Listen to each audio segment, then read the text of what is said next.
Herkese merhaba. Kanalıma hoş geldiniz. Bugün sizlerle bağışıklığımızı güçlü tutacak olan bir tarif paylaşacağım.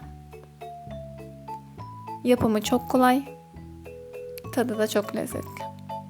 İçindeki herhangi bir maddeye alerjiniz yoksa rahatlıkla hazırlayabilir ve tüketebilirsiniz. Gerekli olan malzemeleri açıklamalar kısmına da yazacağım.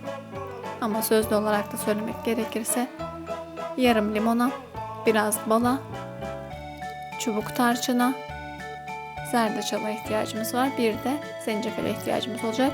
Yaş zencefil olması tercihimiz.